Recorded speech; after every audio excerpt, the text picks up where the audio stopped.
Hello students, I am going to discuss electric field intensity due to uniformly charged wire. As you can see in the picture that we have a uniformly charged wire and charge is distributed over its length and its linear charge density is lambda. So first of all I am drawing a Gaussian surface as the wire is in the shape of cylinder, so the Gaussian surface shape is also cylindrical. So there are three surfaces through which electric field lines can come out. This one, first surface,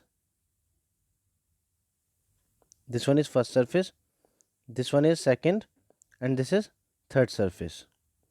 So as we can see, for first surface the angle between electric field and area vector is 90 degree. Similarly, for second surface the angle between E and ds is 90 degree, and for the third surface the angle between E and ds is 0 degree.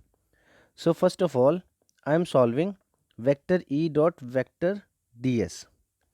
This loop on the integration shows closed integration.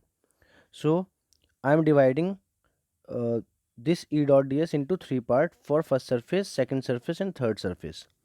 And as we can write, E dot ds equals to E ds cos theta. So uh, as you can see, the angle between E and ds for first and second surface is 90 degree and the value of cos 90 is 0. So only this part is remaining and the angle for third surface is 0 and the value of cos 0 is 1. So our closed integration of vector E dot vector ds will become E dot ds. Now according to Gauss theorem, vector E dot vector ds is q upon epsilon naught, as we know.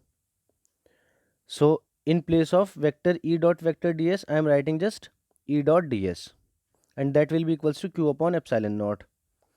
And as I already mentioned that its linear charge density is lambda, and linear charge density is given by lambda equals to q upon L. So from here we can write q equals to lambda L. So in place of q I am writing lambda L, and this integration of ds vector gives curved surface area of the Gaussian surface, and the Gaussian surface is in the shape of cylinder. So this ds will gives 2 pi r h, and height of the cylinder is L. So E 2 pi RL equals to lambda L upon epsilon naught, and this L will be cancelled out, so only, and this part will become denominator.